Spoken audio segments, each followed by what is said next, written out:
Ukrainian military expert Serhiy Zgurets reported that long-range drones targeted the Saratov Oil Refinery and the fuel storage base for Russian bombers. He made this statement on Espreso TV. Last year, our long-range drones carried out 80 significant attacks on Russian targets.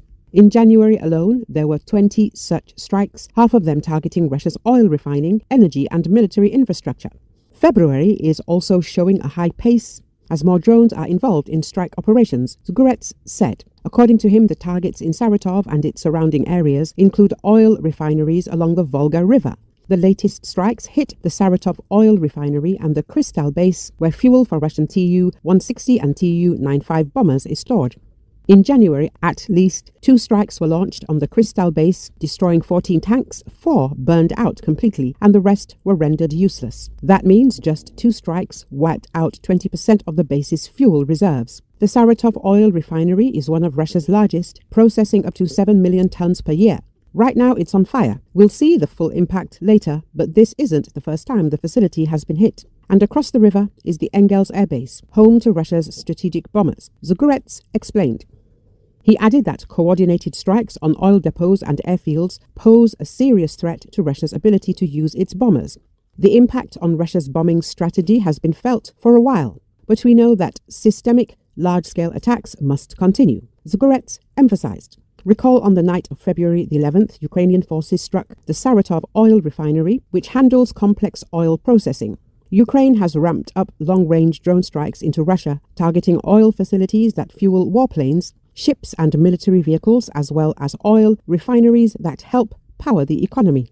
An increase in the intensity of the attacks appears to have started in December, continued through the whole of January, and is still being maintained into February, according to analysis of drone strikes confirmed by the Ukrainian Armed Forces and Security Services. A Ukrainian intelligence source said Ukraine has significantly increased the production of drones to attack Russia, as well as improving their accuracy and range. This increase will continue, they said. Preventing Russian oil from powering Vladimir Putin's war machine was an important goal, according to the source, who asked to speak anonymously for security reasons.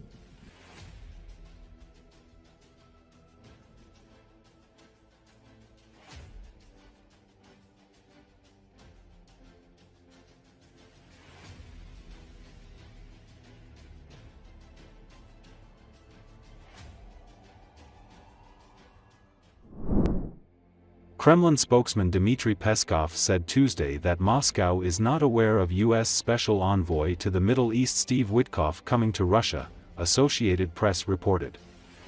There is no information, and we do not plan any contacts, Peskov told journalists. According to media reports, a plane allegedly belonging to Witkoff landed in Moscow on Tuesday. We said that we have certain channels, along the lines of various departments, we have contacts and they have really intensified, as we have already said, as the administration is establishing its activities in Washington. But in this case, nothing on the Ukrainian settlement, he added. Commenting on Trump's statement that Ukraine may be Russian someday, Peskov said that a significant part of it has already become Russian, referring to the occupied parts of Donetsk, Luhansk, Zaporizhia and Kherson regions. This largely corresponds to the words of President Trump, he said. Нет, никакой информации нет и никаких контактов у нас не планируется. Мы говорили, что у нас идет по определенным каналам, по линии разных ведомств у нас каналы осуществляются, они действительно интенсифицировались, как мы уже говорили, по мере того, как администрация тоже налаживает свою деятельность в Вашингтоне. Но в данном случае по украинскому регулированию ничего. То, что значительная часть Украины хочет стать Россией, и то, что она уже стала Россией, это факт. Это факт, который случился на земле. 4 новых российских региона. Люди, которые, несмотря на множество опасностей, стояли в очередях и голосовали на референдуме за вступление в Российскую Федерацию, это во многом корреспондируется со словами президента Трампа. Military engineers of Russia deploy anti-drone nets that entirely cover open-air sections of the road along critical supply routes in Ukraine. The ongoing effort to create a road of life is depicted in a video published by a Kremlin-backed media outlet.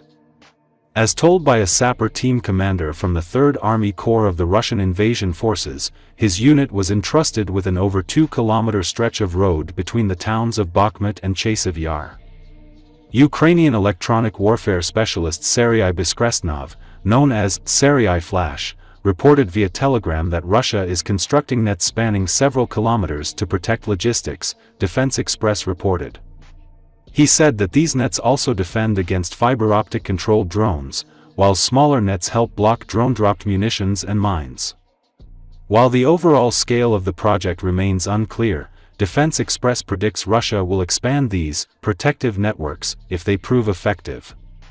Even if the nets don't provide complete protection, they will likely complicate operations for Ukrainian FPV drone operators and increase the cost of drone strikes per target, as per the report. Even though the net cannot guarantee 100% success in preventing a well-executed strike, it may prove a good investment in the long run by forcing Ukrainians to expend more kamikaze drones per target.